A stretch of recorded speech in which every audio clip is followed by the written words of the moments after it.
Jail से निकलने के बाद 180 दिनों के अंदर मैं इस सरकार को गिरा दूंगा। ये बात हमारी नहीं बल्कि सन ऑफ बिहार मनीष कश्यप का है और हुआ भी कुछ ऐसा ही। जेल से निकलने के मात्र 37 दिनों के अंदर ही बिहार सरकार गिर गई। सरकार गिरने के बाद जब पत्रकारों ने उनसे यह सवाल किया कि आपको कैसे पता था कि यह सरकार गिरने वाली है, क्योंकि आप नहीं नेता हैं, नहीं विधायक और नहीं किसी राजनीति पार्टी के सदस्य, फिर भी पहले से ही कैसे मालूम था?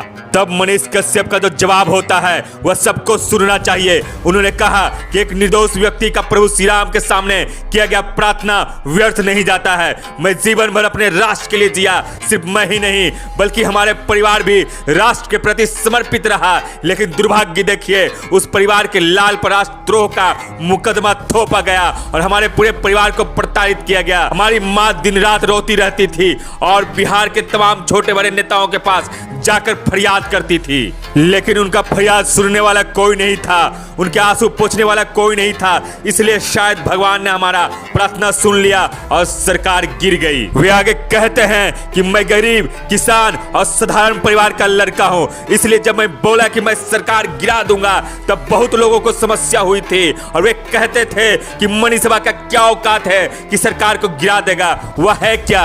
मैं कोई बड़े नेता का बेटा होता और तब ये बातें बोलता तो मेरे खिलाफ कोई कुछ नहीं बोलता, लेकिन एक साधारण परिवार का लड़का होने के कारण सभी लोग हमारे खिलाफ बोलने लगे। मैं ये नहीं कहता हूं कि हमारे कारण सरकार गिरी है, परंतु एक बात मैं मानता हूं कि जो मैंने प्रार्थना की वैसा ही हुआ, साथ में हमारी माँ की बद्दुआ भी लगा। मैं लोगों से पूछना चाहता हूं, क्या एक अमीर आदमी ही सरकार गिरा सकता है? क्या एक पूंजीपति को ही नेता बनने का अधिकार है? क्या नेता का बेटा ही नेता बनेंगे? क्या राजा का बेटा ही राजगद्दी पर बैठेंगे? अगर नहीं तो फिर मनीष सभा में क्या दोष है? मनीष सभा एक किसान और एक सैनिक का परिवार का लड़का है जो किसान के समस्या को भी जानता है और बेरोजगारों के तकलीफ को भी, छात्रों के दर्द को भी समझता है, तो गरीबों के आह को भी। लोग गरीबों एवं झोपड़ियों में रहने वाले की बात करते हैं, तो मैं उनसे पूछना चाहता हूं, जो झोपड़ी देखा ही नहीं, जो कभी बाढ़ पीड़ित गांव को देखा ही नहीं, जो हमेशा राजमहल में रहा, हमेशा मार्बल पर चला, वह कैसे हमारी समस्या को समझेगा?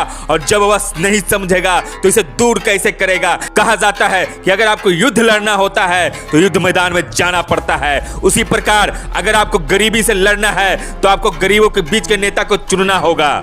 लेकिन दुर्भाग्य की बात यह है कि बिहार में गरीब भी एक अमीर नेता को चुनना पसंद करता है, जिसके पास गाड़ियों की काफिला हो, बॉडीगार्ड हो, धन संपत्ति हो, उन्हीं को हमारा समाज चुनता है। जरा सोचिए वो आपका अधिकार का बात कैसे करेगा? जो व्यक्ति पैसा खर्च करके सत्ता में काबिज होगा, सबसे पहले वह खर्च किया पैसा वापस लाने की कोशिश करेगा, और जिस व्यक्ति को गरीबी के बारे में पता ही नहीं रहेगा वह गरीबों के बारे में कैसे सोच सकता है? इसलिए मैं आप तमाम लोगों से कहना चाहता हूं कि आप लोग अपने गिरवान में झांकिए और नेता को नहीं बल्कि एक बेटा को चुनिए, चाहे वह मनीष कश्यप हो या अन्य।